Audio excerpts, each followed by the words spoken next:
I realize that change can be difficult.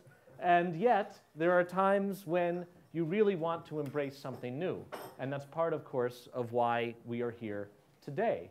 So I thought what I would do is give a little context, the kinds of things that gave rise to the phenomenon we're talking about today of GreenXchange. And for that, I think it probably makes sense to ask, all right, why are we here? What are we here to do? And some organizations try to formalize that question into what they call core purpose.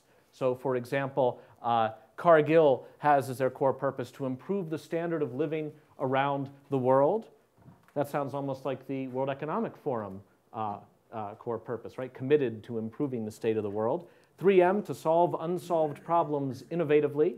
Fannie Mae to strengthen the social fabric by continually democratizing homeownership. That was their core purpose as about 10 years ago. I think it may have gone back to the drawing board. And as of about 10 years ago, this was Nike's core purpose, to experience the emotion of competition, winning, and crushing competitors. So that was a long time ago, said Hannah.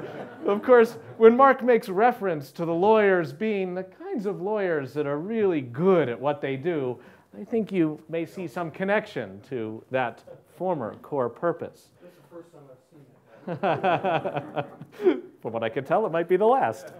So with these kinds of core purposes, I think what we want to recognize is that you can experience such things and still have cooperation of a sort that lifts everyone's boat. And, right, we know we can do it playfully.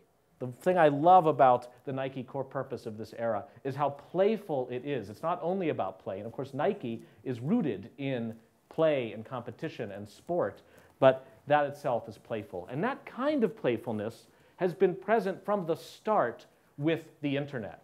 These are three of the founders of the internet. Believe it or not, they went to the same secondary school in the 1960s in suburban Los Angeles. So like we had a debate club or a French club. They had a let's build a global network club, and it worked very well. And they're pictured here for their 25th anniversary retrospective.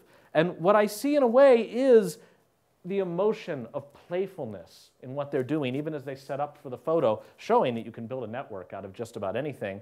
Although I guess they don't want to disclose too much, this is not a functioning network. It goes ear to ear and then mouth to mouth, which I hope is an inside joke, rather than the founders of the internet don't know how to string tin cans together. So the network that they built is remarkable in the sense that it's formed as an hourglass. And in the middle of the hourglass, you have something that supports up here a broad range of activities that could come from anywhere. We don't know what you're going to do with this network, but we're putting it out there, and whatever you want to do, take a crack at it, and no gatekeeper has to approve what you do. Which is how somebody like Tim Berners-Lee can invent the World Wide Web as just another application. He didn't have to convene a board or persuade the University of Oxford or anyone else that it was a good idea. He could publish these protocols out and see how they were adopted, and you could build from there. And similarly, it's brought here because it was meant to work over almost any physical medium without monopolizing it, as the framers of the internet could potentially have done.